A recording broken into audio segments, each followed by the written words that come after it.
So there's a couple of things if people are interested. I think in improvisation there's such huge potential for development. Creative development, conceptual, social, personal, and musical. What changes in people through improvisation and how this can be facilitated has been an overarching interest of mine. So through these three papers, the first one is about professional improvisers and their pathways to improvisation, and I co-wrote that with Professor Ray MacDonald. I interviewed 8 professional improvisers, which included people like Evan Parker, Steve Beresford, Maggie Nichols, and also some people from not UK, so Fred Lomberg-Holm and Johanna Warner, who's German. So that paper explores the kind of informal processes of becoming an improviser. The second paper is an examination of my own work during the pandemic, where everything went online, and thinking about the processes for particularly my female students in learning online, learning improvisation online. And the last one is a collaboration with Dr. Guro Gravam Johansson, and that is about approaches and methods, and that was an interview study from 12 improvisation teachers across Europe, so a wide spread of countries, I would say. So that's just out, and they're all open access apart from the first one, but just email with me if you want it. So myself and Professor Ian MacDonald, who I mentioned, we worked together at University of Edinburgh and Glasgow Improvisers Orchestra. So the original impetus for thinking about this and for applying for funding was basically looking around our scene in Glasgow, in Scotland, and thinking about the people we were reaching, the people who wrote to us and wanted to join our orchestra and came to our gigs. And we wanted to find out what, if we were reaching everybody we wanted to reach, and if there were people out there who wanted to improvise but had barriers, and to find out more about these. So people have been writing about the exclusion of those with protected characteristics. So protected characteristics is things like gender, sexuality, race, parenthood, disability. These are all protected characteristics, and various types of social research have shown that these society can put barriers up for people with protected characteristics. So looking about improvisation, Corey Mwamba and Guro Gravam Johansson have written about how people have been excluded in a paper in 2021. More work is required in considering issues of intersectionality. So we have writers such as Juliet Hess looking at it through an education lens. There's not much in terms of improvisation music, but over in jazz, we have people like Sarah Rain pointing to a lack of access to jazz. And she proposes that sexist attitudes, which are societal, don't help, but also the sort of formation of clubs, which make it harder for women to access information and networks if they're largely male. And also the final thing, the sort of mechanisms of taste-making and archiving, which create canons and histories, are often written by men and about men. And these create what another amazing researcher, Dana Reason, who writes about jazz, calls a myth of absence. And this can be through journalism, media, academia, all of these ways we're talking and writing about improvisation, because there's lots of women doing improvising. So in the research, we wanted to look at what were the nature of barriers and what kind of artistic strategies can help create a more diverse, welcoming, accessible space. So we worked with these 5 improvising musicians. Some of may be familiar and some of them may not, at different kind of stages. They're all improviser researchers as well, the early career researchers, and they're all kind of activists in their areas. And our intention is to co-produce research and centre their views and experiences. And we went about this through micro-commissions. We asked all of these 5 musicians with pictures to create a new piece and to give them as much as we could within the budgetary and time constraints, as much choice within this process So they were able to feed into this process about where they were going to do their piece, who they were going to do it with, what was going to suit them best in advancing their own careers and interests, and how could we support that. And we had Glasgow Improvisers Orchestra available as a kind of house band to go through these creative processes with. So the data I'll be talking about today has come from, firstly, an initial focus group online. So we had all 5 musicians, along with our advisory board, Renee Baker, who's a fantastic viola player, violinist, member of the AECM, and doing some really interesting work in between classical music and improvisation. We have George Lewis, who I'm sure needs no introduction. We have Corey Mwamba. He presents the radio show Freeness on BBC Radio 3 every Saturday night. And we have Atsu Muramatsu, who is a fantastic self-taught improviser and cellist who works a lot in community settings and is a member of Glasgow Improvisers Orchestra as well. So this is our panel. So the first thing we did was we got everyone together in a room, in a Zoom room, to talk about it. And this is the next thing we'll say. So, in talking about barriers, I have kind of distilled these two. There are 3 broad areas which in themselves have complexities. So, first of all, attitudes. Attitudes are beliefs that people have, and these can form as a barrier to participation. They can be external to you, can be external barriers, the kind of things I'm talking about, racism, sexism, ableism. These are societal things. They're not just unique to any particular musician or scene or anything. And interestingly, we have internal barriers as well to improvisation, which can also be informed by external barriers as well. I'll talk about that in a minute. Discourses can exclude.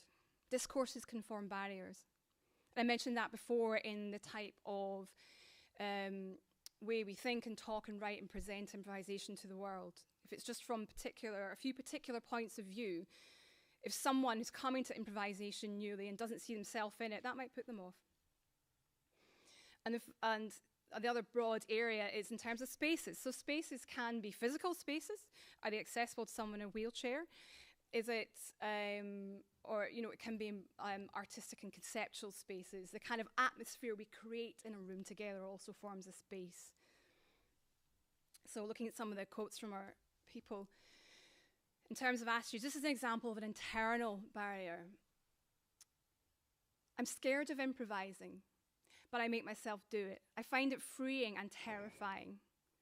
At school, teachers were anti-jazz, anti-improv, and it wasn't encouraged. But I improvised on my own at home. I didn't realize I was doing it. I thought I was playing games. For me, a lot of my barriers are internalized, but it's created by existing in a world where I didn't feel I could just be, not feeling accepted in classical music. What makes me push past the fear is improvisation feels like a place with less barriers, but there's still a sense of things that need questioning. So in that example, we've got a few things going on. There's a kind of like musical education that person has had, but it's also intersecting with her experience as a woman of color, but is clearly dying to improvise and is very important to her. Talking about discourses. If improvisation is only thought of as about sound, then you miss a lot of things. If it's improv, it sounds more like a genre, but if you'd like to be free of that genre, going back to freedom, I'm coming to believe that genre is a tragic flaw of music. It's riding genre right to the end, to the bottom of the barrel and below. You're stuck with it, and it's not helping. The discursive aspect could be a barrier. What people think improvisation is or should be, or what they think of it as genre or practice. So this is the difficulty we've been talking about all weekend and how we are defining, but I think we have to be careful that our definitions aren't potentially excluding people. And the last couple of quotes about space. The first quote is a very short one. It's like, I don't want to play in venues that smell bad with sticky floors on the wrong side of town. It feels unsafe. I think this speaks a lot to the kind of places that we're able to do improvisation in, or who will give space to play in. One of the best venues in Glasgow right now is just that type of venue, and it's up 4 floors and it's all very accessible because it gives that space is given to us for free. All we have to do is raise enough ticket money to pay the sound guy. I was going to say usually it's a sound guy, sorry. But that's one type of space, physical spaces. Another one was when I'm playing in bands and going to improv gigs, it's largely white male people's games. And part of the snobbishness about which musician is better than the other. It's about competing and creating hierarchy. I don't think it's just my perception. So this needs to be digged into more, but I think that it's maybe not the space, but the audiences and how people are looking at music as well. But certainly, when we're talking about the kind of space, and if we want everyone to feel welcomed in the space, certainly those types of attitudes that come in, where how are we talking about improvisation and you know, how we're discussing it can certainly form a barrier. So I have that nice diagram. I like diagrams, but diagrams do not tell the whole story. I was trying to flip back to it, but maybe I'll come back to it at the end, because here we go. Barriers are really just one thing. So as a psychologist, you go in and you distill things and you put them into categories, but then you have to zone back out again and realize that all the barriers don't just affect people in the same way. So this final quote, I have the accent and foreign name. Barriers are not just financial, but attitudes too. We have a mixed scene, so genres come together in the experimental world, predominantly white and male, and some that are more fashy. There are barriers for me and others to be involved because these factions of the scene still exist and are not spoken about. Some people with iconography and ideology are performing and being billed on gigs that I do. Fash means fascist, outright neo-Nazi, memorabilia, all the stuff. Cassette stuff, pornography as well. 2 tapes away on the same table at some gigs. It's very alive. I'm not talking about sexual politics, but about what the imagery is associated with, the badge on the jacket and tattoo on the stomach, actual reference of that is still very alive, an underbelly. So in this quote, it kind of talks about there's not just one barrier for this person. This person is a woman of colour. She's an accent, a foreign name. There's financial barriers, but the kind of attitudinal ones as well.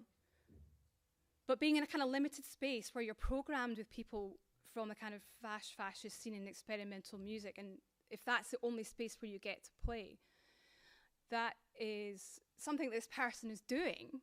She's still out there doing it, but it's to say that, you know, why should she have to put up with being in that space at all? Why can't we make spaces that so people don't have to do that? Okay. So these are really serious quotes. It's not easy to think about, but they're really powerful words. There are some things here are not specific to improvisation. They are overarching questions we're thinking about in music as a whole. There was a report that came out last week, a UK government report about misogyny in music. That's a really hard read too, but as much as we are separate to other ways of making music, we're still part of a larger music scene, and it affects us all in different ways. You know, through people coming from different genre backgrounds to having to share a bill with people who are coming under this broader experimental umbrella. Okay, so that's the nature of barriers, so some thought about that. Now I'm going to turn to, here's where the happy bit is, I'm going to turn to 3 examples of the work we have done so far in the micro-commissioning. I'm going to show you a quick clip from Maria Sappho, who used her commission to physically create a new instrument. And this is coming up now.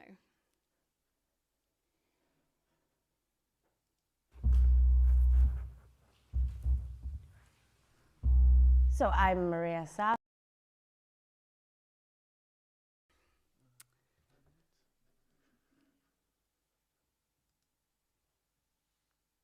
Yeah.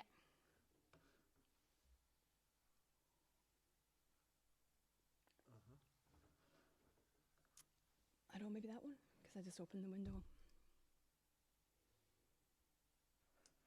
Apologies. Okay. We have to close this. Okay.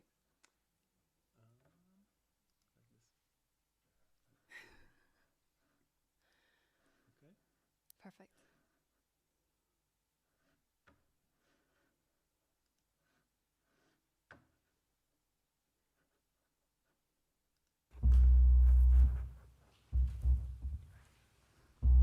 So I'm Maria Sappho. I'm here at the Edinburgh College of Art as part of the UNESCO Week of Sound, presenting my newest instrument called the Estoye, which is a part of my larger project making music with humans, machines, and organic matter. In my case, it's almost always mushrooms. There's kind of two parts to this practice. On the one hand, I speak with an AI that I'm a part of developing as part of the Aya Festival, which happens yearly in Geneva, in Switzerland. And on the other hand, asking what kind of questions I can dig into in working in a human-machine relationship that asks bigger questions also about this kind of more organic space, which the human-machine world is inevitably going to have to sit within. I already had these instruments that I had been building that work with the AI and work with mushrooms, but there was still seemingly a little bit of disconnect between, for me as a musician, the acoustic performance of an instrument and this kind of speculative notion of making music with mushrooms. And the Estoye is kind of that glue, wherein rather than having instruments that were conceptually designed around mushrooms, that were played in a room with mushrooms, this instrument is played by a human being, but also by the mushrooms at once. Basically, there are kind of two... Okay, that's quite a lot. Maria has placed electrodes in the mushrooms, and the natural spiking patterns of the mushrooms are picked up, and then they can change the pitches of that new instrument that she has built with AI. So that is a taster. So I will share the links and so on. You can read all about her work. It's really fascinating. So with her micro commission, she basically built a new instrument with AI. So that's what she did. Moving to the next clip.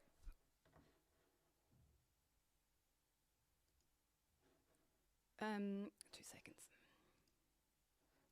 So Diljit decided she wanted to work with only flutes.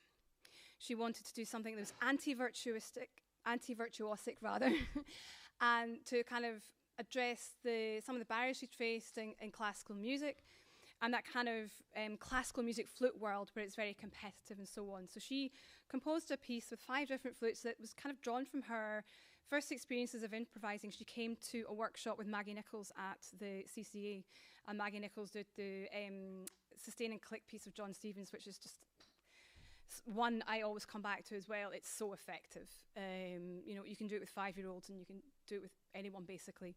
Sort of masterful piece. But that piece for Diljit has formed this kind of like creative place where she's able to build on that, and finally with these flutes.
Okay, I hate to stop it. It's actually a really amazing piece. It builds up this huge kind of intense arc.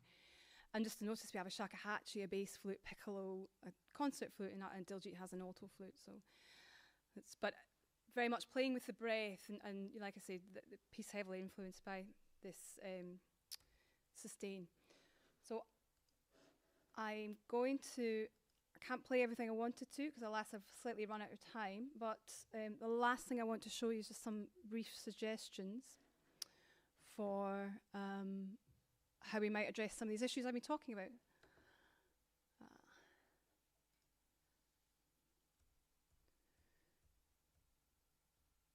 Okay. The first thing I'd like to talk about is what's important, nurturing relationships. Mentoring has become such a kind of commodified thing. People are, you're like, would you like some mentoring? I actually wrote about mentoring in that first book chapter with those, the interviews with improvisers. And Steve Beresford talks about how he was able to go round to Evan Parker's house and talk about jazz and listen to records and have that type of relationship. And mentoring for me is there's got to be a give and take. There's got to be a chemistry. You can't just sit someone down and help them develop as a person through going through a kind of tick box thing. That takes a lot of time. You know, and for some of the people that we worked with in these micro commissions, there was a lot of time to talk and develop through. So it's not a quick fix, but that to me is something that's from that kind of informal world, if you like, that's kind of been co-opted by people like, go get some mentoring. No, it's actually a kind of really kind of grassroots community thing that has come from that scene.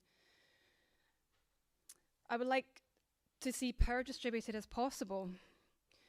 I think, and you can appreciate people's agency through creativity. If people feel that they have the power to act musically, it's a really powerful thing, and that helps them kind of address some of these internal barriers and so on.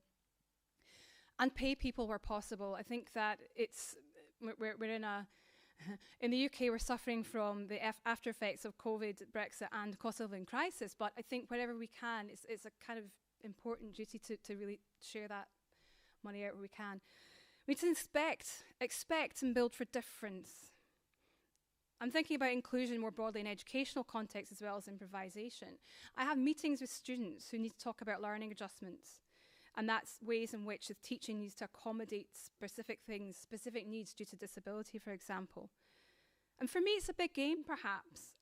But ideally, I don't think we should be having these conversations because our context, our educational and improvisational context can include everybody.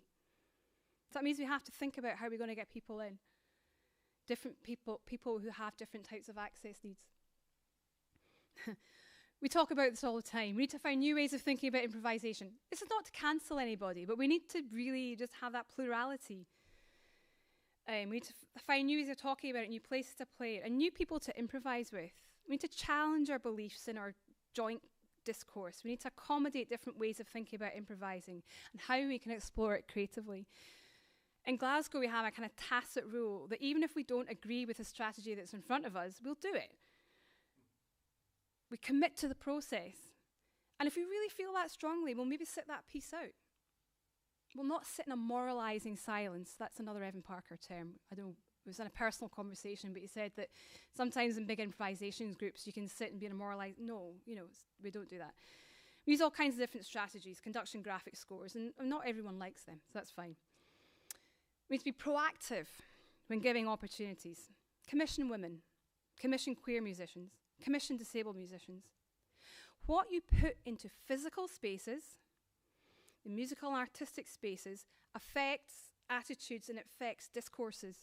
There are many people, there are many women, queer women, disabled people who are great improvisers. Collaborate with them. This kind of work will develop new audiences because there are lots of communities who are actually doing this and getting together and improvising who aren't us. And the final thing is microactivism from everyone. And this comes from Diljit, who's the EDI officer at the Musicians' Union in Scotland. And her perspective is achieving equalities through many, many small acts taken by many, many people. It's not necessarily about having a quota. A quota might change ideas, but you need to keep doing this work. Otherwise, it just reverts back to what it was before. So, final thoughts, because I know I'm slightly over. Thank you for bearing with me. Final thoughts about diversity. The word itself, for example, George Lewis is over it. He said in a few different places, he thinks it's had its time. But if diversity is this kind of tick box exercise, then the opportunities for that critical development, growth and change are lost. So Corey, in our panel discussion, talked about thinking about equality with rigor and care. So we have the name Diversifying Improvisation for our project. That can't be changed. But as we move forward, we are hoping to bring that experience in the people in the project and the advisory board, and to adopt some of these small actions for everybody with rigor and care. So big thank you for listening to me. I just want to name the people in the project. Thanks to our board, Renee Baker, George Lewis, Corey Mwamba, Atsi Muramatsu.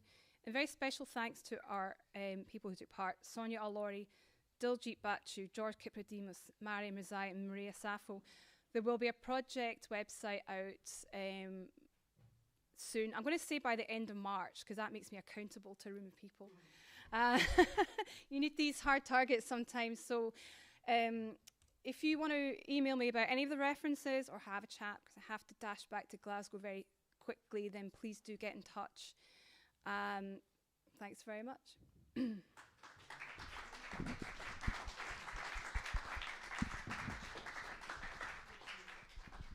Thank you very much, Una, for your work in this extremely important area. Okay, I was still about to ask if there's maybe one question or remark, but you have to leave anyway. I have to leave anyway, so just okay. ping me an email. I'd love to connect. Okay, great. And watch out for the website. Thanks. I mean, does anyone want to look at... I mean, you could look at pages of references, but... Okay, and then for the next presentation, you can just sit here and do nothing. Wait for it.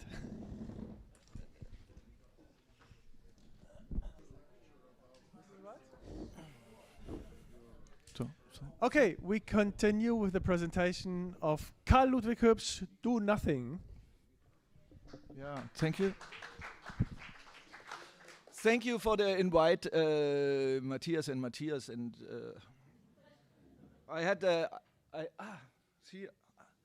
have written a book on, I have not written it. I just conducted interviews with colleagues, and Matthias asked me to make some kind of resume about a part of it, because surely not the whole thing will work. And one of the questions that I posed to my interviewees was, I took the hook line from a book by David Toop. And there it is. It's a highly recommendable book. I really liked it a lot, and I will not read you the title. You have to read it yourself now. And but the first paragraph is really, or the second paragraph actually, is really interesting, because it reads, sit, do nothing, this is improvisation. Well, this seems to be a surprising statement. Do improvisers always sit? What about those who stand while they play? And do they really do nothing when they improvise? Toop goes on with this explanation of his formula: allow straight thoughts, inner tremors, sensory impressions to pass through the body. And then follows a further concretization: to listen is to improvise, sifting, filtering, prioritizing, placing, resisting, comparing, evaluating, rejecting, and taking pleasure in sounds and in absences of sounds. In view of my own experiences with improvisation, sounds, but also with Zen, martial arts, and shiatsu, this statement by Toop spoke to me. Sit, do nothing. This applies precisely to Zen practice on the cushion, to Zazen, especially because of the word sit. Why the heck does Toop speak about sitting at all? And Toop's further statement, to allow stray thoughts, inner tremors, sensory impressions to pass through the body, is very reminiscent of the Zen saying, Deceptive thoughts and feelings come and go like passing clouds in an empty sky. And of the instruction to Zen practitioners to allow such states to come and go, meaning not to do anything with them.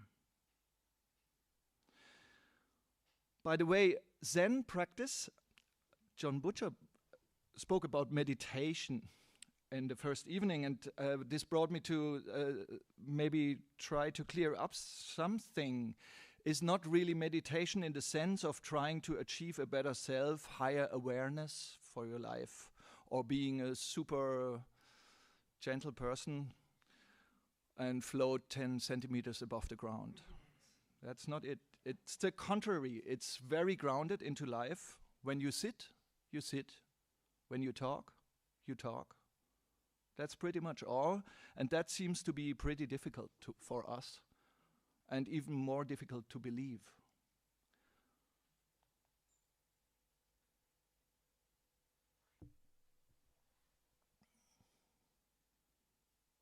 Do nothing.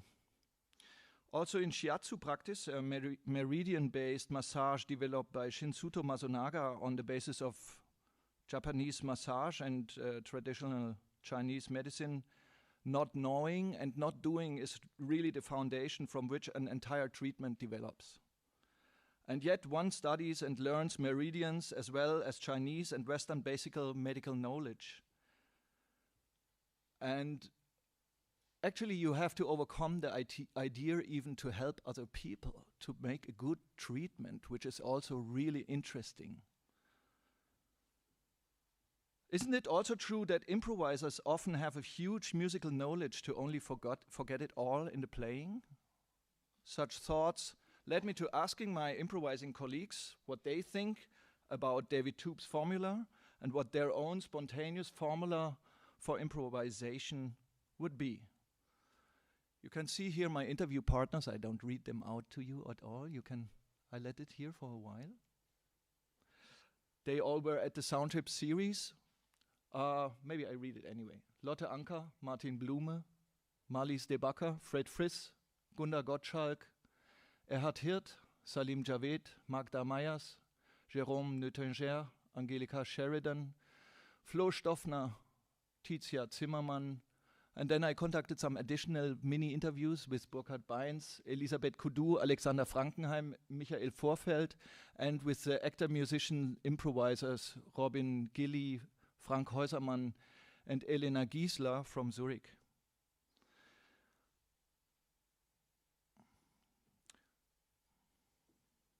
Usually the interviews began with Hübsch's quote, and then I asked for the interviewed person's short formula for improvisation.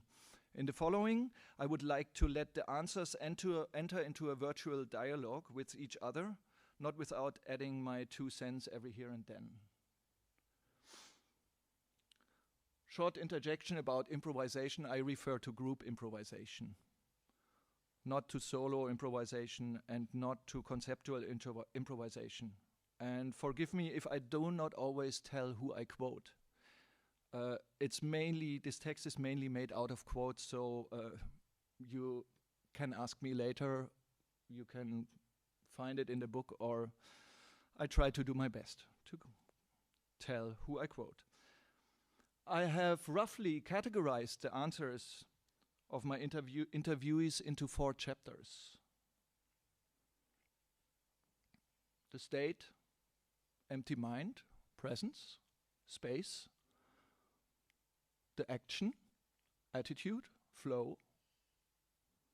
The art, another dimension. Experience and life praxis. David Hübsch's sit, do nothing, and the following description sets the basic state for subsequent more activity related to listeners to improvise, which comes up with gerunds. That's why I took this state versus action.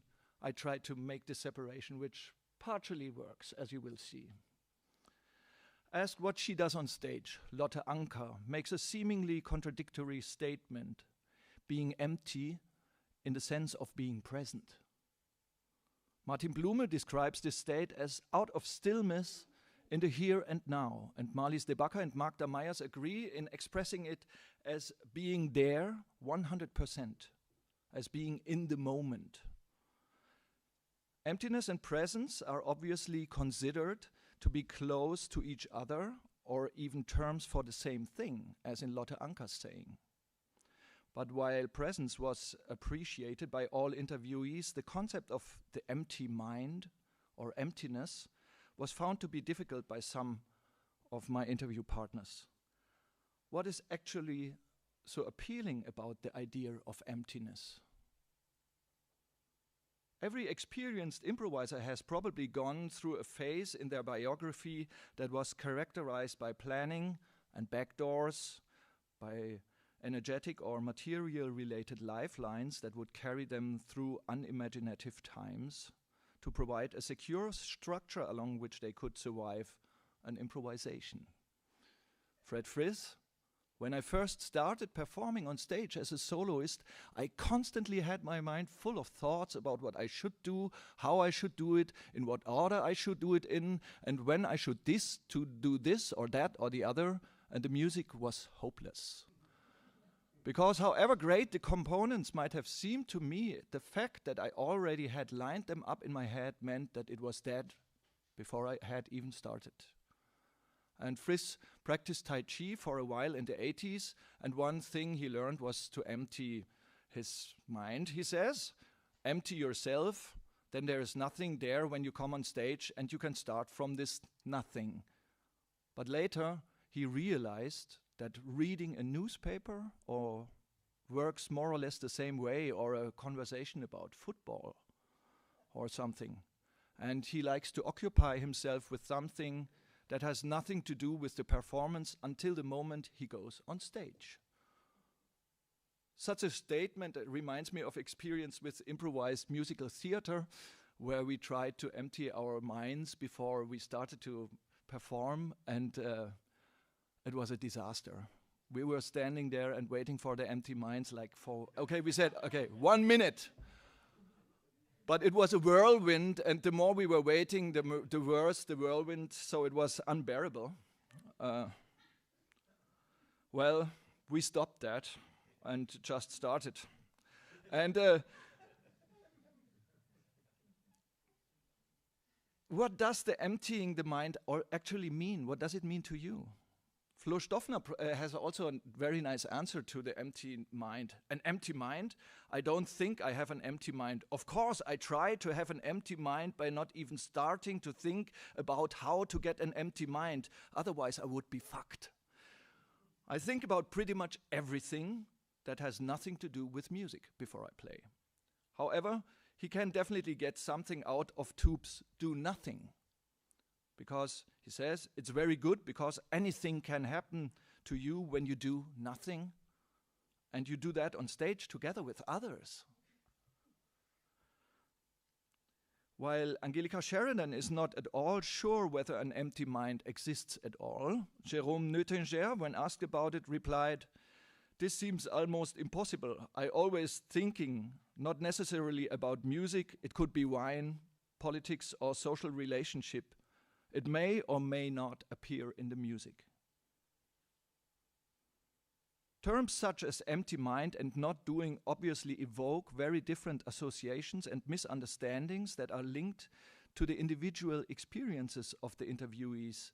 Not everyone has familiarized themselves with Far Eastern philosophy or better life praxis. For example, not everyone is aware that non-doing and doing nothing are different ideas. Put simply, I would describe non-doing as emphasizing that you are fully absorbed in whatever you do, so that the task itself, so to speak, disappears, while not to do or to do nothing, on the other hand, means just being passive and decide to wait or do nothing. However, the answer of the interviewees show me that they all dealt or have dealt with getting ready for the unplannable of improvisation in their own ways. How do you get rid of your concepts? How do you get rid of your concepts? Fred Friss even incorporated quotes from Zen master Kodo Sawaki into his lessons. After all, not thinking is one of the very foundations of Zen. Let me paraphrase, not thinking with not identifying with what you think. What do you think of this? My interviewees delivered the following comments on not thinking. Magda Myers, well, I can't always switch off thinking. However, I often find states in which I don't think more beautiful. Gunda Gottschalk, it's good when thinking is suspended, but also when there is alertness for everyone and awareness of what the others are doing. It is important that space is left. Everyday problems should perhaps be put aside, says Angelica Sheridan, so that musical decisions can be made in this moment. In focusing, an awareness, non-judging based method in psychotherapy, this is called creating space. And I like the term space because it transforms the horror vacui that a performer might suffering from into a quality or even a prerequisite. And because space does not imply activity, but opens up possibilities. Space for resonance, interaction, music, colors, sound, emergence, play. There is no limit. I come to the second point, the praxis, or I approach the praxis, because actually we are still a little bit before playing. What is the attitude of an improviser? Some quotations without sources, concentrated and calm, very open without judgment, or more space-related, being open and being in the moment, total attention on everything, curiosity about whatever might happen. You assume nothing when you go on stage, because you have to take everything into account. Yourself, the other players, and also the audience. And this one sounds almost like a playing instruction. You have to be absolutely alert and willing to change your perspective at any moment. So I change what I am doing to fit what you're doing, and as soon as you hear me change, you start doing something else. But just like with David Toop, listening is of course named as the crucial tool when it comes to the activity of improvisation. Is listening an activity? What is the activity of listening? Some quotes again. Erhard Hirt, I really endeavor to respond to the situation. What do I hear? What is there? So I listen. Listen, react or not, Marlies de Backer. Fred Friss, you listen and you respond, and that's it. Lotte Anker, it's basically about listening and timing. Listening to yourself, to the others, and to your own voice in the total picture. Martin Blume, listening to yourself and the others, and so and so and so. Everybody nearly quotes listening. That makes sense, doesn't it? But Magda Myers points out, I think it's in the middle between thinking and analyzing and asking yourself what fits now. And then it's more of a flow of movements. Call it intuition, where I don't think about it and maybe I'm not even aware of it. She stopped thinking. And Elisabeth Kudu, when asked what she does when she improvised, she says, I'm in flow. We were drunk. It was great. So it is flow. We had this nice talk just before on flow. How do improvisers flow? I'd like to relate the following description to the term flow, not before having said that group flow could be called grow. Well, whatever. It's a mode, Marlies de Backer said, it's a mode of perception that I otherwise find difficult to achieve.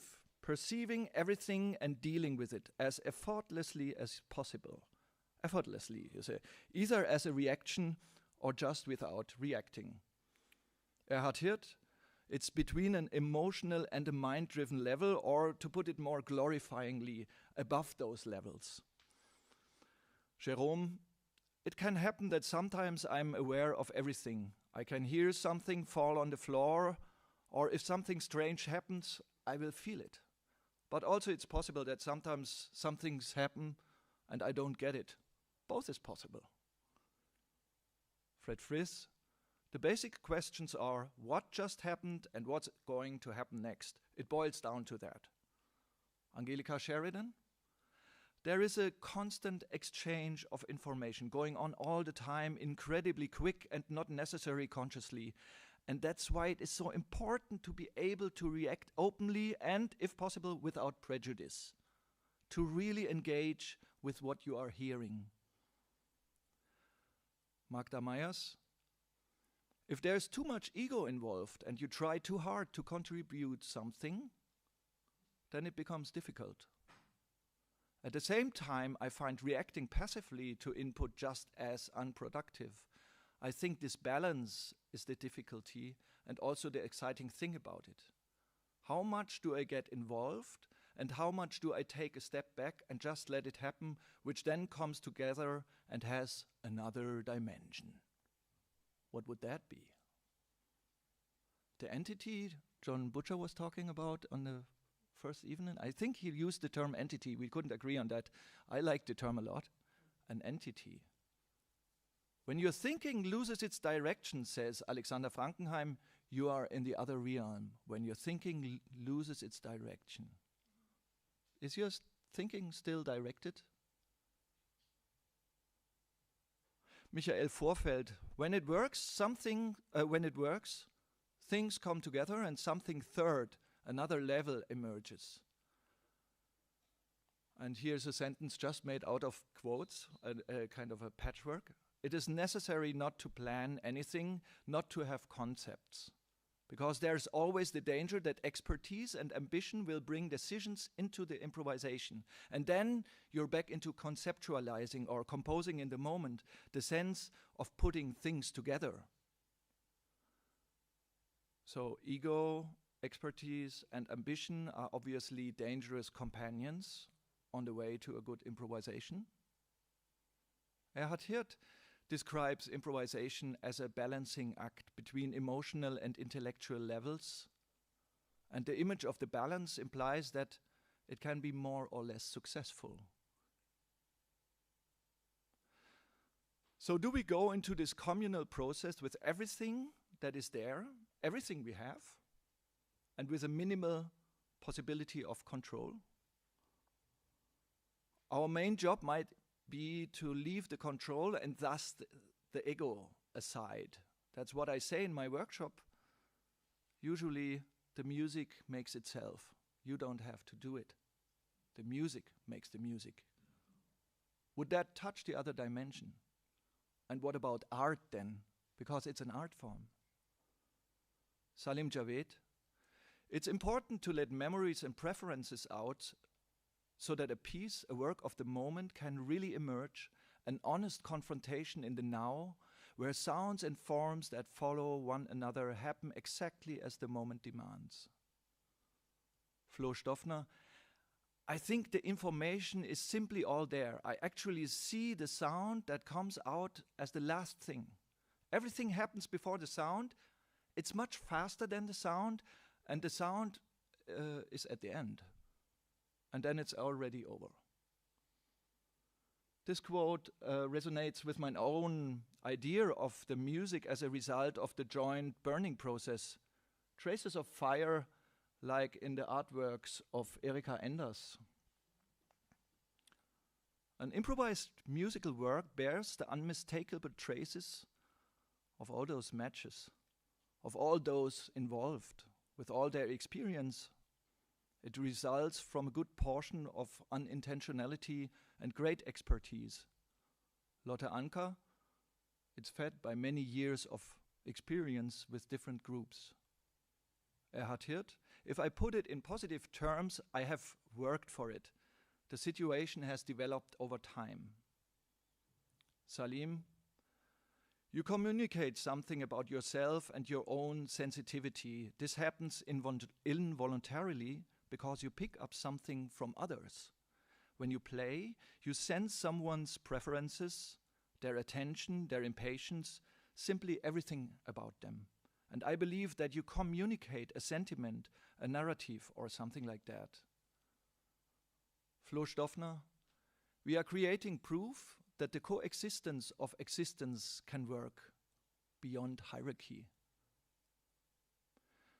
Perhaps such a proof is also an aesthetic statement and touches the other dimension, the independent that interpenetrates. Maybe you find a little bit of John Cage in this saying, variations. I come to the fourth point, experience life practice. The word do in martial arts stands for path, and mostly it means that practicing such an art extends into the whole life. I asked my colleagues whether their improvisation practice has an impact on their daily life. And let me quote two answers only. Magda Meyer says, to be honest, I can't imagine that I'm a different person on stage or when I'm performing than when I'm making coffee or something. I don't think you can separate the two. And I also don't believe that you can simply forget and switch off what you learn, practice, and listen, and what your fingers, hands, body, and brain do. But I do believe that it is a question of focus. You take everything you learn as a musician and improviser with you into the rest of your life and into everyday life. Marlies de Backer. It is an unconscious exercise in attention or concentration. Playing regularly trains you automatically. Well, you can see there are as many ways to look at improvisation as there are improvisers. This is part of the beauty of it. There is no canon beyond the practicants. For some, improvisation, however it may go, it's all about the right beginning. For example, Martin Blume, for me it's very important that there is a clear beginning. I think of the beautiful quote of Stendhal, to be clear, if I'm not clear, my world is destroyed. Roscoe Mitchell says, there's no room for hope in improvisation. And I would like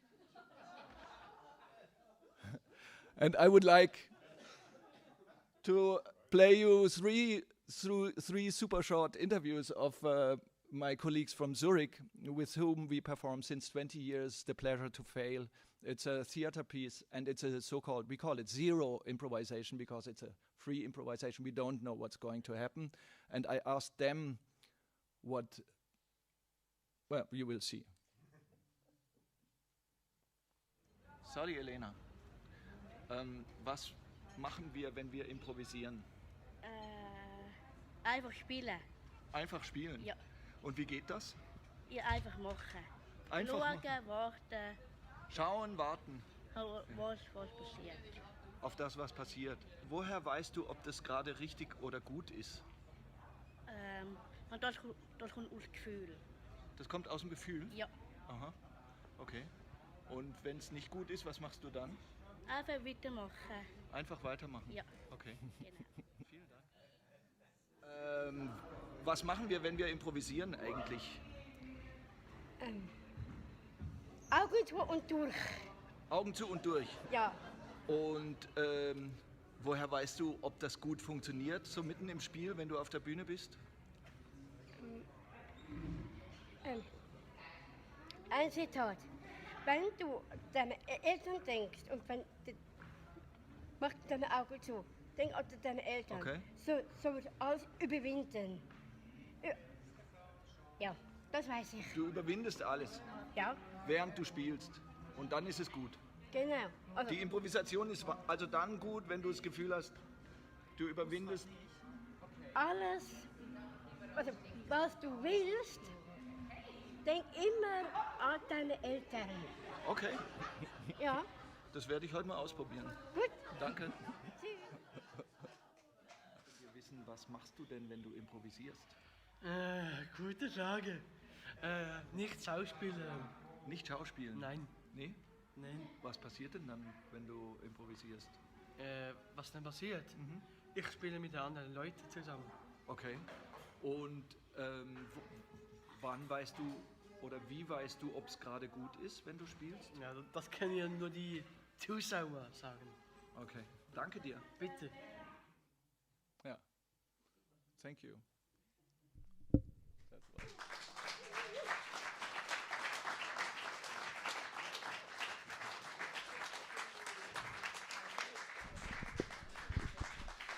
Thank you so much, Carl Ludwig. Yeah, from your... It was a well. great pressure. Yeah, I know. I'm sorry about this, but I think it was a good idea to put that pressure on you. I'm sorry for this. Thank you. Okay, maybe a question or remark. Tim. Yeah, that was fantastic. There's so much there. There was so much in that I loved. And there's something towards the end there where you talked about the music almost playing you, or it becomes almost a self-sustaining system. And I kind of like the idea that it goes from no mind to one mind in a group, so that almost everyone is working together for us one almost organic entity, and it becomes a singular thing that everyone together creates one thing. And that sort of, so much of this is thinking of Ulrika, is so much to do with, seems to be so much to do with John Cage, right from that quote at the beginning. You know, to listen is to improvise. And at least one element of 4 minutes 33 seconds is the idea that we just sit and listen. And that element, I think, is absolutely wonderful, that we sort of create an egoless state through group improvising. And I even would like to say that it's more than a state, it's a being. It has its own reality that is formed by all the participants, where the audience is also a part of it, and the room, and my daily condition, my hopelessness, or my hopes, whatever. And it's formed by all that, and all of the participants, and I really like to look at it as a being. It's a something more than a state, because also it's going on all the time. It's developing. It's an organic thing. It's an entity. There we go. Yeah. So now we know, finally. Yeah. Okay, thanks again, Carl Ludwig. And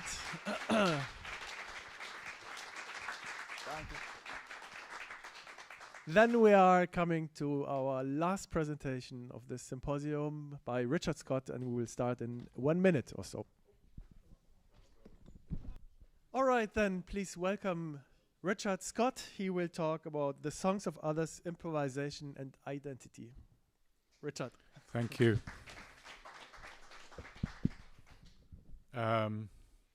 Yeah, it's weird to be last. It feels a strange pressure. And it's actually a pressure to follow the previous presentation, which, I mean, it's sort of everything I have to say is somehow already included in that in a very practical way. Perhaps I'm going to be somewhat more abstract.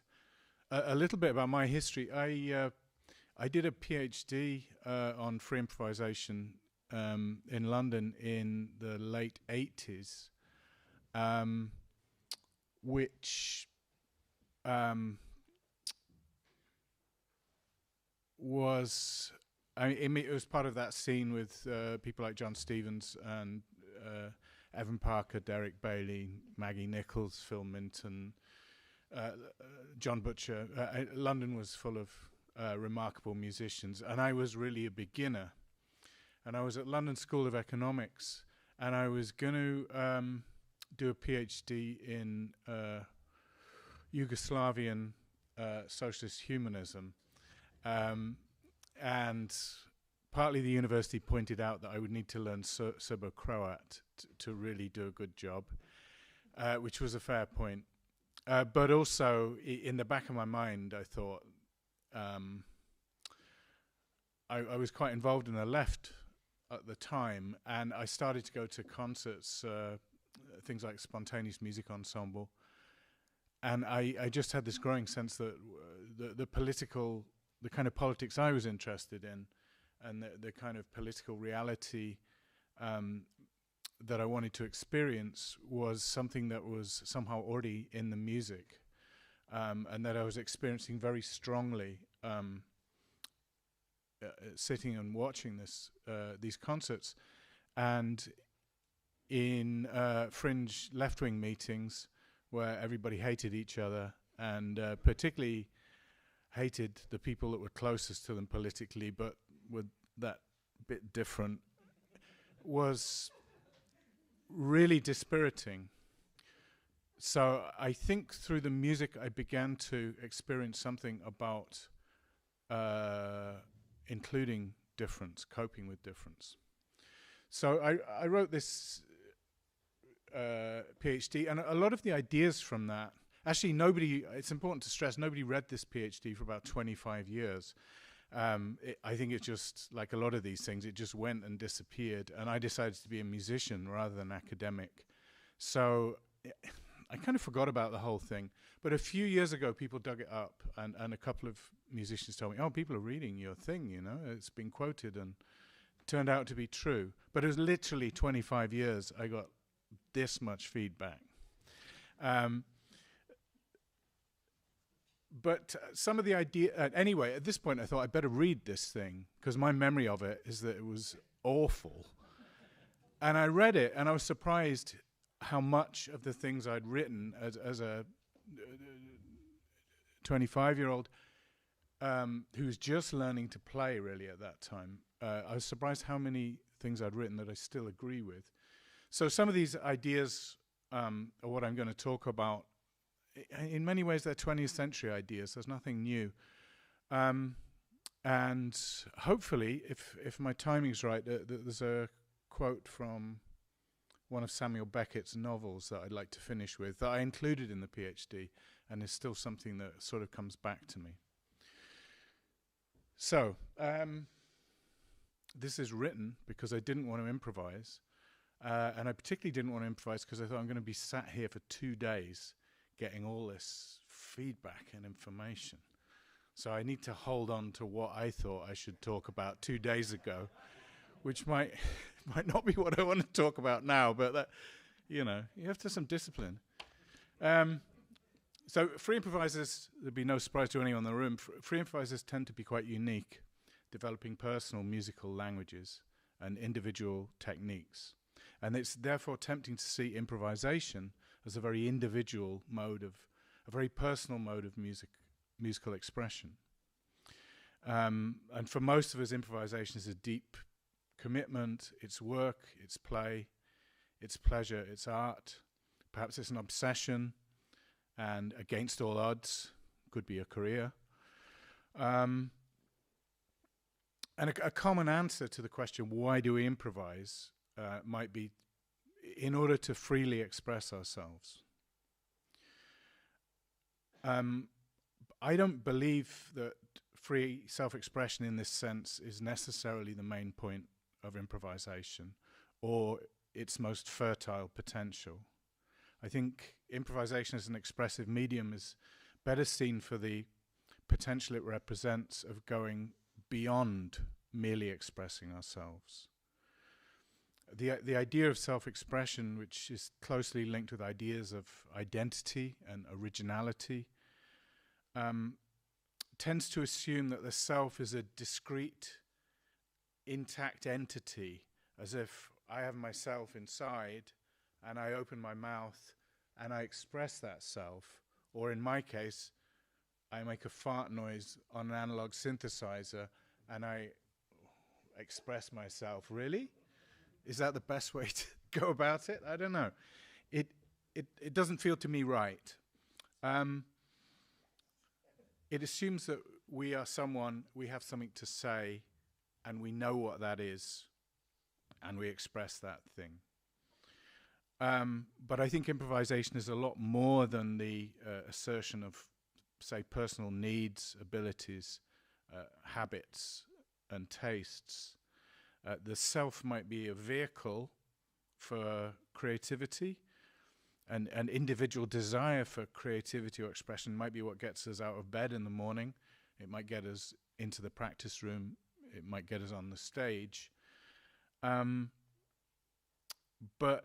it's equally possible to see these desires and tastes and identities as limitations, as impediments to what we want to do musically, and actually to who we want to be.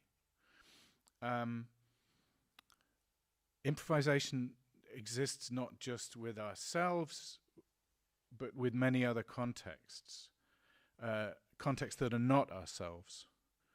So we don't only play a music we know and that we know we want to play, we discover a music we don't know, and perhaps a music we can't imagine, because the music doesn't exist separately from these multiple contexts.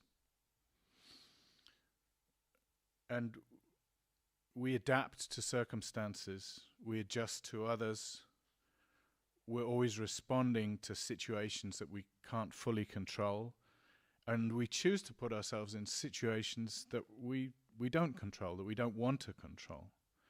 And many of these have been referred to in the last couple of days. These can be times and places, these can be acoustics, these can be audiences, these can be other musicians, and these can be technologies. And the most dramatic context is time, which cycles and changes, but doesn't repeat and is never identical with itself. Embracing these contexts in the way we do when we're improvising is something quite pragmatic, quite malleable. We embrace the potentials of these different contexts, these different forces, in order to allow them to help shape the music. We allow a lot of stuff into us. We allow a lot of stuff to pass through us. And that's not because uncertainty and unknowing are necessarily beautiful in and of themselves. They might be, they might not be. But they are inevitable. And I think at least in my case, I would say that I embrace them because of what they enable. So Carl Ludwig described music as an entity. And at the risk of redundancy, I think that's quite close to some ideas Steve Lacy had. He was particularly influenced by the Tao Te Ching, and he often stated that improvisation should be understood and practiced as a kind of following. There's a quote from him from an interview I did with him many years ago. You try and stay out of the way. You try not to lose touch with the music and let the thing happen. It's not you that does it. It's it that wants to be done. I mean, really direct, the way he would talk about it. Anthony Braxton talked about music as forces in motion, as a simultaneous interaction between many different kinds of forces, some of which might be virtual in the sense that they're perhaps, these forces are not knowable in themselves, but they're made apparent, they're made evident only through the music. Ornette Coleman, John Stevens, Maggie Nichols, Eddie Prevost, and many others have emphasized that improvisation is crucially a collective mode of expression, in which interactions with other musicians, contexts, and audiences create musics which a lone composer couldn't. And all this is supporting this image of a music that's pliable, changeable, mutable, malleable. Malleable is one of Derek Bailey's favorite words when he was talking about music. He liked improvisation. He liked music. What did he say? He liked music because he felt it was malleable and pliable. It was, you could bend it, you could change it. It was like a flexible material. So this idea that music's partly played through us rather than by us might seem kind of, well, on the one hand, passive. Evan Parker's said that he felt John Stevens' ideas and Cage's ideas were too passive, Like, I've got a kind of music that I want to make, and I want to make that music. Where does that fit into this idea? So it's a critique. And it may seem mystical, but I think this isn't an obscure idea. I think it's really commonplace. I think it's a mystery, but it's an everyday mystery that I think many musicians, and perhaps even all musicians, are aware of. That the music is something happening through the situation. And I think in this way music contains a kind of otherness, something that's hard to identify, something that's hard to name. My best crack at naming it is that music is not so much a mystical expression, but is a kind of emergent tangibility. Despite its apparent impermanence and its fragility and the difficulty of repeating anything, it's an empirical, material, collective realization of this myriad of contexts that goes to form it. I feel improvisation is in some way expressing everything except itself. It's like it's a portal. Damn, I got mystical. I didn't want to.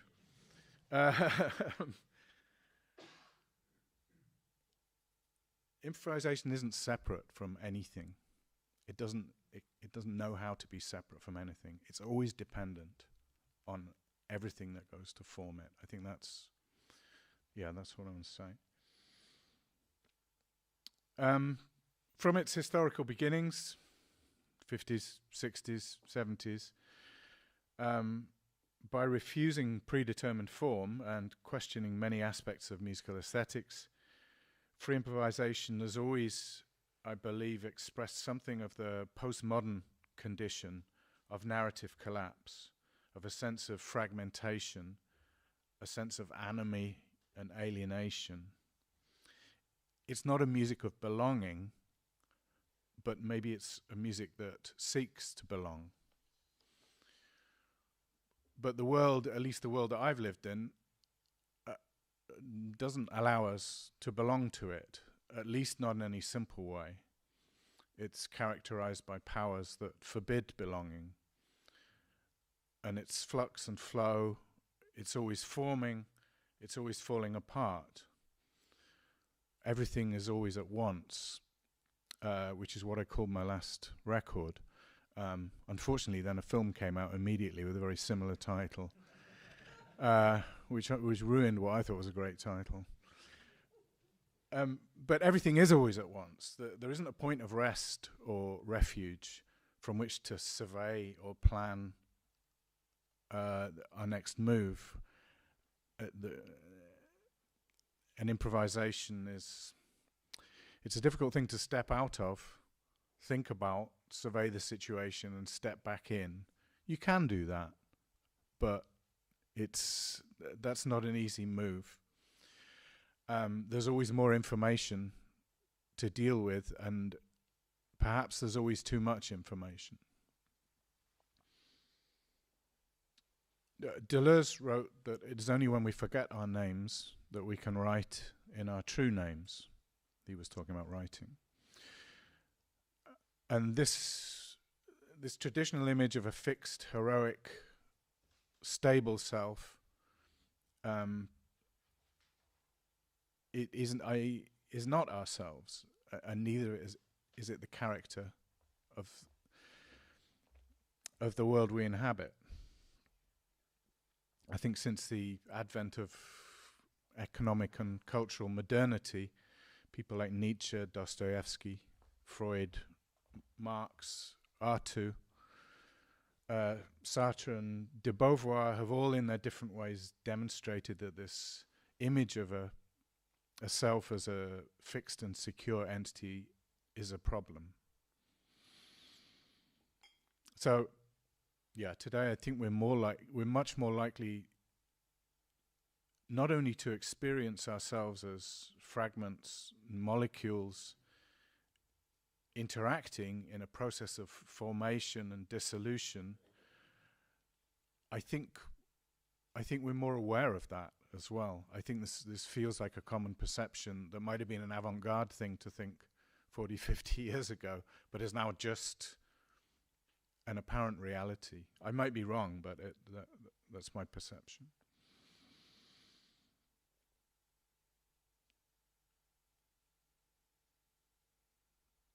So in improvisation, we find out what we want to say together. And that doesn't naively mean we're perfectly aligned or that we agree with each other, at least not more than momentarily. But it does mean that the collective multiplicity of forces and energies and perspectives are the essential condition in which we're creating. My way of feeling this is, in improvisation, we sing not only our own songs, but the songs which lie at our edges, and the songs of others that we might not know or understand or identify with, but we can engage with very directly. We can allow them into what we're doing. I don't know if that's a political idea. At this point in my life, I don't know if that's a political idea or a spiritual idea, but I feel it to be a reality of playing and something that resonates. That I do, when playing, I do not stop at my edges. And when I'm traveling on the U8, I kind of have to stop at my edges because it's crazy out there.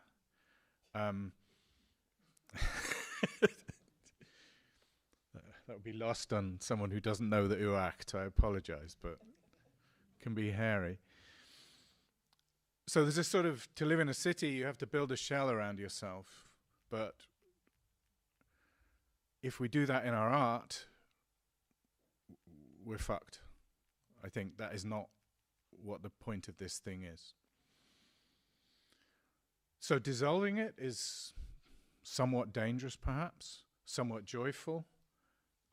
It definitely brings a question of vulnerability. But it also gives the possibility of growth in a sense that we realize that we can be more. We can be more than we are. How am I doing for time? I feel as I've been talking for 2 hours. Okay, so I'm good. There's a cup. Could I have a glass of water? Or a beer?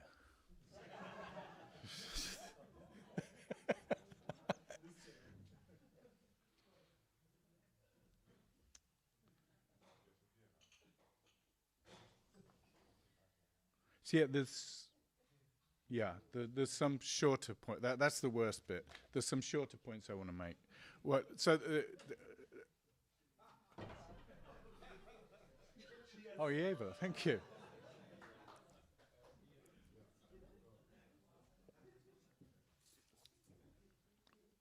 You should never drink on stage. It stops the audience from taking you seriously.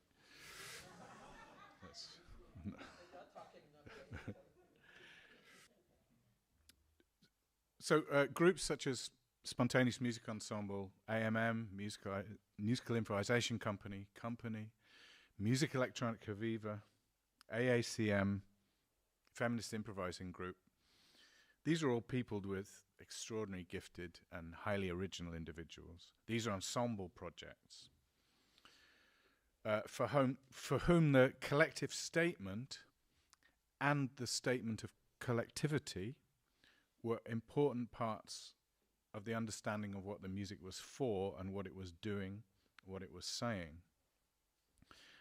Such groups still exist, I think more marginally these days, and it's hard not to sense the forces that undermine these collective efforts. Changing economic circumstances, the necessity for most of developing an individual income and career, the individualistic focus of even sympathetic journalism, the growth of influence of festival curators, social media, and in general the impact of a more individualized consumer culture have all tended to emphasize individualism. And the great man theory of musical history, it tends to be influenced over the efforts of the collective. I don't know how to challenge this directly. Many of the same forces, of course, press on me. But I do feel some kind of corrective is needed. Also in how we view the music historically. It was really nice to hear all this stuff about Derek Bailey yesterday, and nice to see him again. But Derek Bailey did not, against Ben Watson's view of it, I would say, Derek Bailey did not invent free improvisation. It was something happening with many people at in many different locations. But of course it's easier to talk about this one person with his personality, with his extraordinary abilities.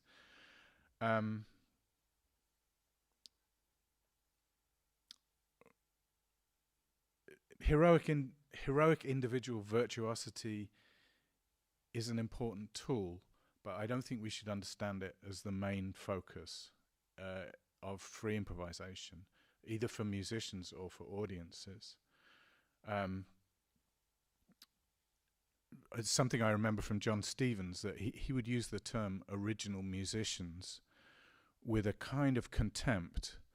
He loved, don't get this wrong, he loved Derek Bailey and Evan Parker for their music and as people, but he could be pretty sarcastic about them. He'd say, yeah, I don't play with the heavies anymore. You know, Evan and Derek, they wanted to be original players.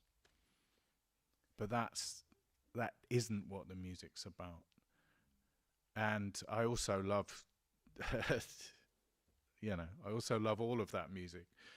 But I feel, partly because of my background, my way into this, I feel very close to John's image of this, as of the music as a particular kind of, a radical kind of musical and social interaction built on sensation, receptiveness, emptiness, and a truly collectivist approach to musical form and to musical architecture and to new kinds of listening. Of course, I don't want to dump the idea of individual expression or virtuosity. They're inextricable elements of improvisation. But I do think we need to let go of this cliche of the epic hero, the struggle against the odds to express themselves. That might be the story of a life, of a person, but that's not necessarily the meaning of a life's work.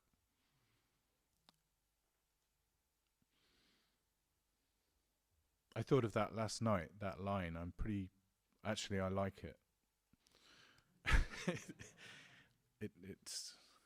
I don't want to take anything away from extraordinary musicians, but free improvisation has got other potentials, other possibilities. Okay, a couple of consequences of this. I think this kind of idea helps us to understand our role as improvisers, but also for those of us who teach, which I think a few people here do, it helps to create a more compelling pedagogic image, which goes against our engagement with instruments or groups or concerts, towards our engagement with each other. Most of my students, whether they're engaged with improvisation or not, feel massive pressure to be unique, to find their own voices, to find my sound, they all say. And it seems to me that such an idea comes as much from how history is written and the hunger of the market to chew up new ideas and spit them out at an alarmingly accelerating rate. And I was exactly the same in my early years, really. But it's a lot of baggage to carry around. It's a lot to deal with, and it's inextricably wrapped up with identity, with ambition, with wanting to be this thing. So I try to get them to think about what it might mean for them to desire authenticity, and to develop a certain kind of rigor, absorbing themselves in the material itself, rather than their desire for originality or artistic heroism. And originality often comes not when we're looking for it and when we're most hungry for it, but when it's ready.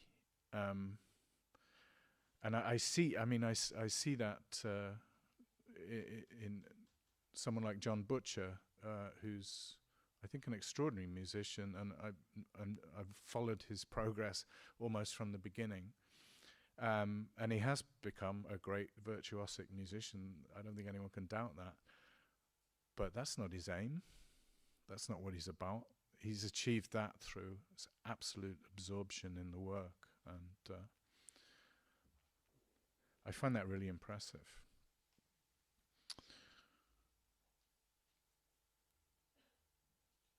There's, one final point I would like to make.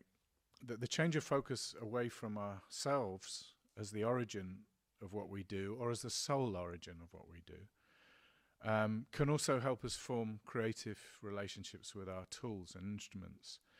And I want to make this point particularly regarding electronic music. I play analog synthesizers. I play instruments that are really hard to control. And these generative, chaotic, and less controllable elements I find very important. The instruments themselves are, as objects and forces, have their own behaviors. They have their own voice. And I even like to attribute a kind of a quasi-sentience to them. The synthesizer I was using for many years has a picture of 4 cats on the back, which is partly to give the audience something to look at, but partly a serious point that it is a bag of 4 animals that are unlikely to agree with each other or with me. And the instrument having its own voice has a particular impact on me. That's not that I don't actually like chaotic music particularly, but I use chaotic tools. And the reason is that it makes me listen. It keeps me listening. If an instrument, I try and be virtuosic. Actually, I try and have as much control over this thing as I possibly can. I should have brought a picture of it for those of you who don't know my stuff. But in the end, some things are controllable or some things are not. And the things that aren't controllable means that I have to listen. I'm a participant in this musical invention, and there's another participant there, and I have to listen to what it's doing. So this brings me into the present tense, like there's something I might want to happen, and then there's what is happening or what just has happened.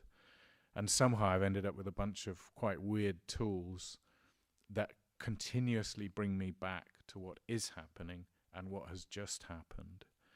And I think, I'm trying to go back to where we started. That this is part of the whole context is forming a performance, and I'm there. I'm doing what I can to support the situation, but it's not about me, and it's not necessarily about what I want. What's happening could be much more powerful thing. If I can bend my ears to it, what's actually happening could be a much more powerful thing than what I imagine, what I like.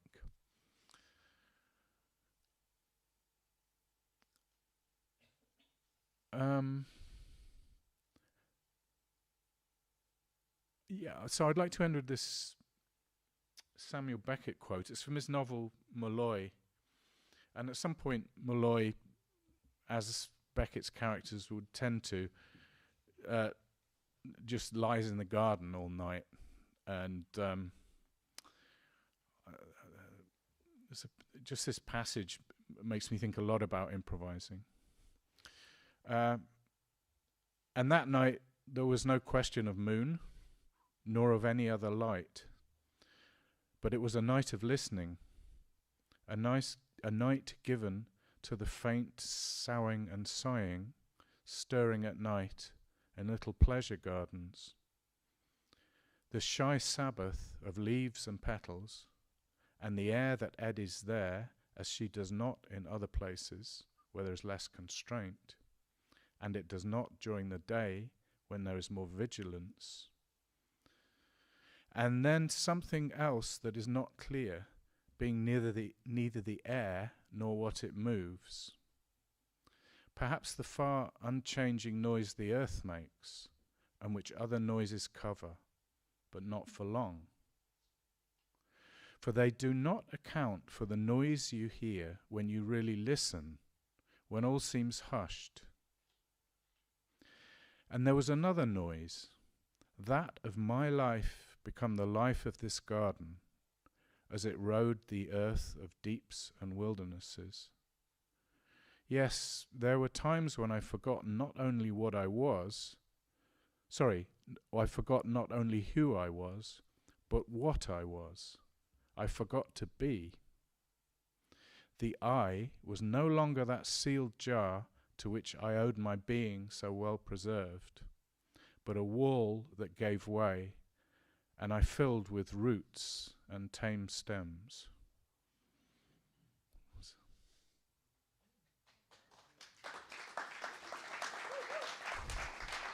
Thank you.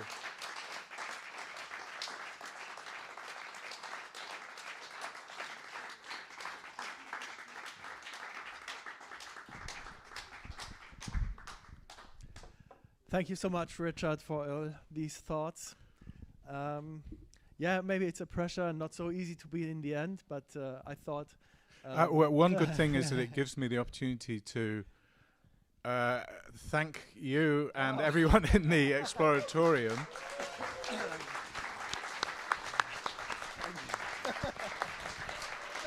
And I've been to a few conferences and symposiums in my time, and most of them are horrible for one reason or another. And this feels like it's just been very well organized. I haven't noticed the organization existing. It's just felt very smooth. And thank you so much. You deserve some credit.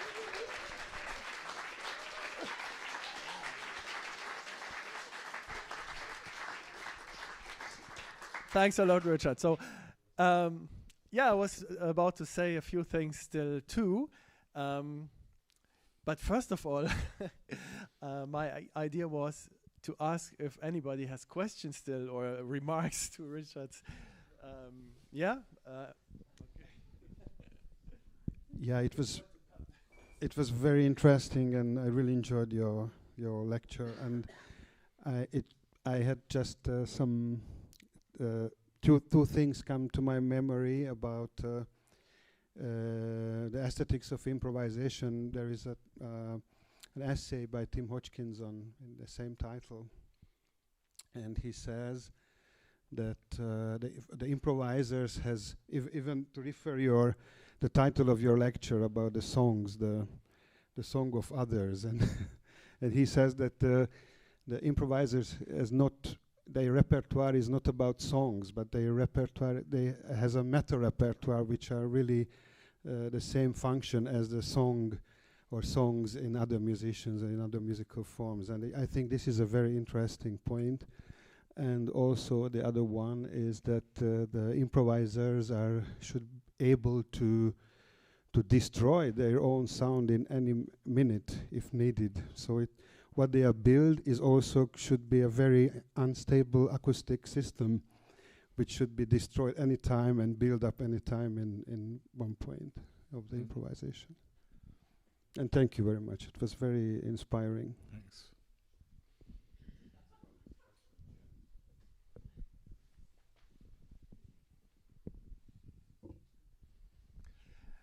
They've had enough.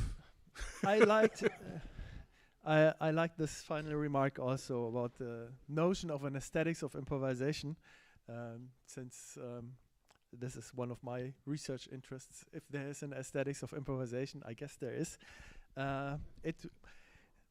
Well, I've been announcing already the next two symposiums in 25 and 26, but actually I'm thinking about a symposium about the aesthetics of improvisation. This might be 27. So, so what I want to say, we will continue to do this work here. I am absolutely overwhelmed of these wonderful 2 days. It's been really fantastic, and thank you, Richard, for already saying that it's been well organized. That's great to hear. We really put a lot of effort into it, but it's nothing without all the input that you bring here. So you were talking about the songs of others, and I can give this back. So it can only work like this with all your wonderful contributions and all your way of participating and everything. So it felt just right to build a space of community, of a meeting, of exchange and discourse. So that has been absolutely great. Not only about the topic, but also really to bring people together. This is what we want here at Exploratorium, and what we also wanted to reach here with the conference, of course. And so a big thanks to all of you for coming, for being interested, for presenting your things. Since I'm the one representing the Denkraum, the think space, I also want to say a big thank you to the team of Exploratorium, to everyone who has helped building this space. And of course, the biggest thanks goes to Matthias. Matthias is the one who put all the time and energy into building this new space here, and he supported the idea of the conference from the very beginning also. So yeah, it's great that we can do this here at Exploratorium. And thank you to Max, and then also thank you to Karina and Mandy, who provided us with food and drinks. They are not here, but this was also running really perfect. And yeah, that's it. We'll stay in touch, and we'll see you again here or there, maybe at Exploratorium, hopefully. And if you have been traveling from somewhere, I wish you a good way home. All right, thanks again.